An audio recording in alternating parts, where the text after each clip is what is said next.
안녕하세요. 저스티스입니다. 여러분, 19세기 유럽인들의 삶은 어땠을까요? 19세기 중반 유럽은 철도의 개통으로 개인의 이동이 쉬워지고 그 옆에 부설된 전신 덕분에 실시간으로 다른 지역에서 일어나는 일도 알 수 있게 되었습니다. 대학에서는 교수들이 학생들을 가르치며 자신의 연구 성과를 논문으로 발표하였고, 학생들은 서점에서 책을 사고 도서관에서 책을 읽었습니다. 커피하우스에서는 여럿이 모여 잡지나 신문을 읽었으며 종합병원이 생겨서 의사들이 환자를 돌보기도 하였습니다. 즉 1848년 프랑스 2월혁명, 오스트리아 3월혁명이 발생했을 시점의 유럽인들의 일상은 지금 우리의 생활 모습과 하드웨어적으로는 크게 차이가 없을 만큼 발전하였습니다. 하지만 유럽인들이 이렇게 전례 없이 풍족한 삶을 누리던 시절에도 발전하지 못한 부분이 있었으니 그것은 바로 의학이었습니다. 수없이 많은 사람들이 원시적인 의술에 고통받으며 죽어갔기 때문인데요. 예를 들면 당시 유럽의 중심부인 오스트리아의 빈 종합병원에서는 의사들이 시체로 해부학 실습을 하던 손을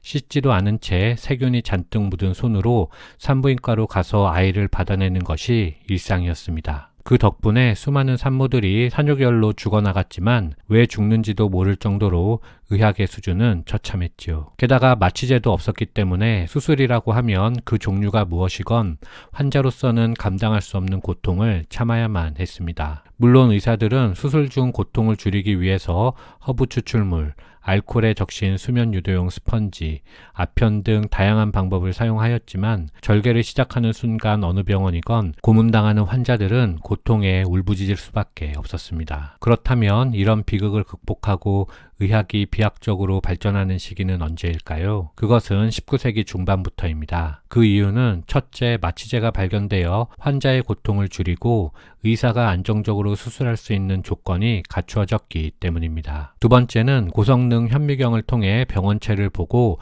전염병을 다룰 수 있게 되었기 때문이며, 마지막으로는 소독제가 발명되면서 더 이상 상처 부위를 절단하지 않고도 완치할 수 있게 되었기 때문입니다. 물론 그 밖에도 다양한 발전이 있었지만 이번 영상에서는 이 세 가지 혁신에 집중해서 살펴보도록 하겠습니다.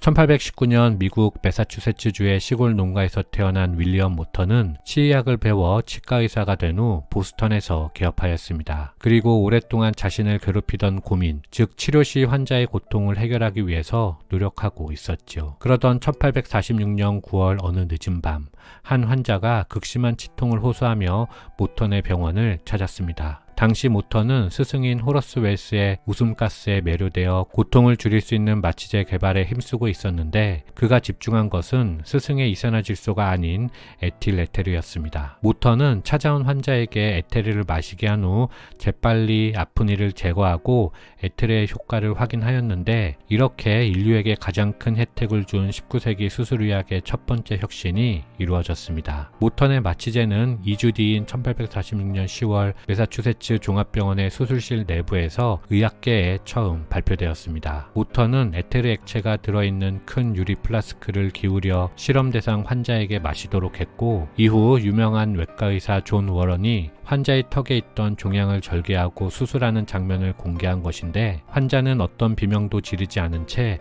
가볍게 종양이 제거되었습니다. 이후 이 소식은 빠르게 유럽 사회로 퍼져서 독일과 영국 의학계를 강타했으며, 독일도 재빨리 에테르 마취술을 도입하였습니다. 반면 영국에서는 에테르가 개발된 지 1년 만에 제임스 심슨이라는 산부인과 의사에 의해서 에테르보다도 더욱 효과적인 마취제 클로로폼이 개발되었죠. 게다가 존 스노라는 마취 전문의까지 등장하여 1853년 빅토리아 여왕이 8번째 아들을 낳는 데 도움을 주며 마취의학은 비약적으로 발전하기 시작했습니다. 물론 마취제의 부작용으로 사망사고가 발생하기도 하였지만 어쨌든 인류는 보스턴의 한 치과의사로부터 개발된 마취제로 인하여 19세기 중반부터 고통 없이 수술을 받을 수 있는 새로운 시대를 맞이한 것입니다.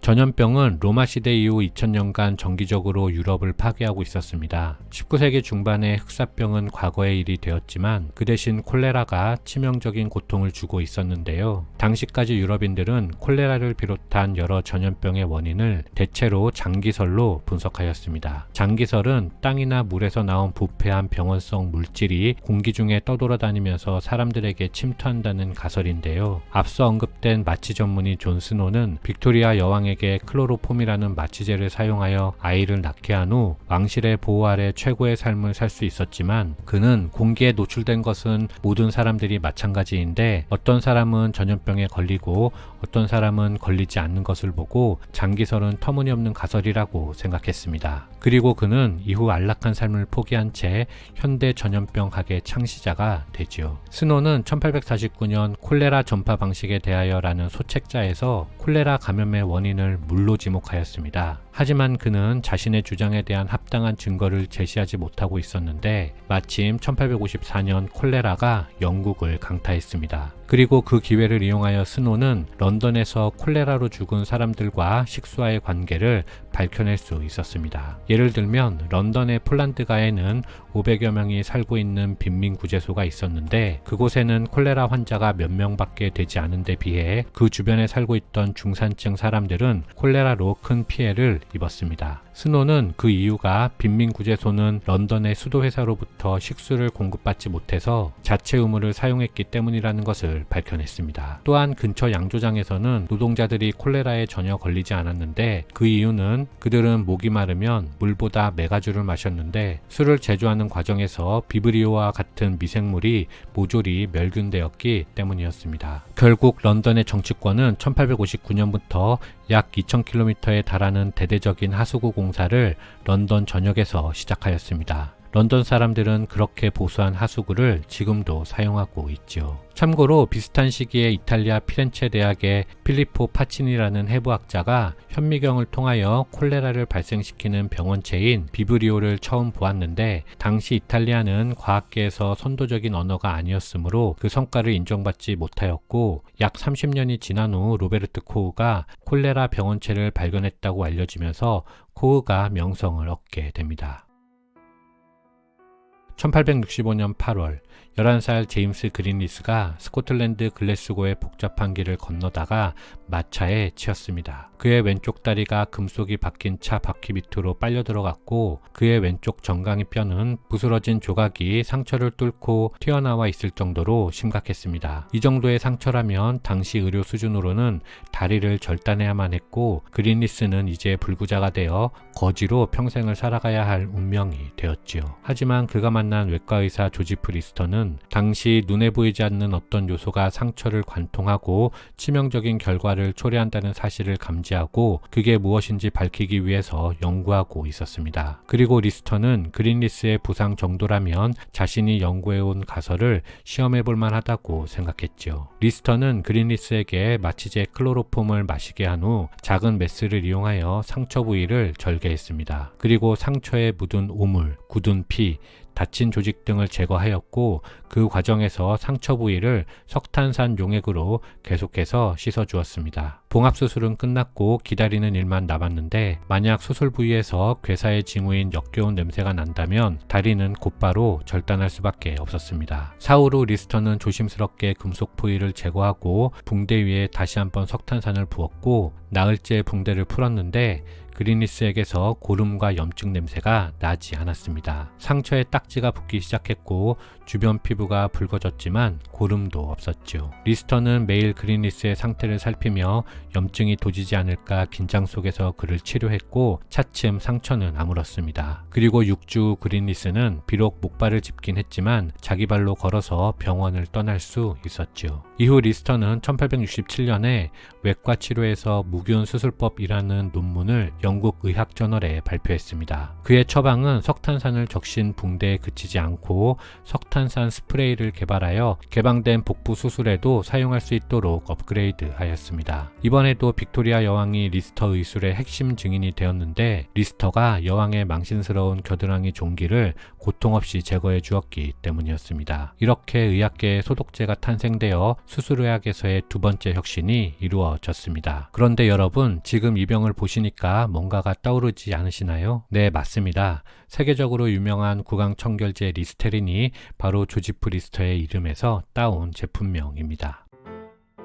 이번 영상은 한빛비지에서 새롭게 출간된 세상을 구한 의학의 전설들에 대한 리뷰 영상입니다. 제목은 세상을 구한 의학의 전설들이지만 이 책은 단지 전문의학의 역사를 다루는 책은 아닙니다. 세균학의 아버지 로베르트 코흐, 루이 파스테르 등 의학뿐만 아니라 크림 전쟁의 참상, 이탈리아와 독일에서 1871년까지 19세기를 관통하며 진행된 처절했던 통일전쟁, 노예제를 둘러싼 미국의 남북전쟁 등 19세기 중후반에 있었던 굵직한 전쟁들을 의학이라는 신선한 관점으로 디테일하게 설명하는 새로운 형식의 역사서에 가깝죠. 저자인 로날드 게르슈테가 의학과 역사학 박사학위를 동시에 보유하고 있기 때문에 가능한 작업이었다고 생각합니다. 개인적으로는 참혹한 전쟁 속에서 부상병들이 의료시설의 도움을 제대로 받지 못한 채 방치되고 죽어가는 모습을 냉철하고 직설적으로 묘사하는 장면들이 많아서 매우 인상적이었는데요. 예를 들어 포탄이 터지면서 튄 막대기가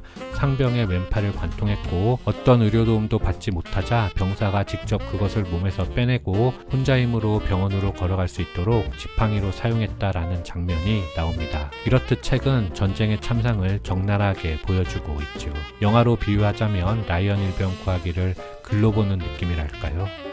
여러분, 상류층부터 하층민에 이르기까지 19세기에 미국을 포함한 유럽인들이 실제로 어떻게 살아갔는지 그 생활상이 궁금하시다면 단연 이 책을 보시기를 추천드립니다. 이상 마치겠습니다. 감사합니다.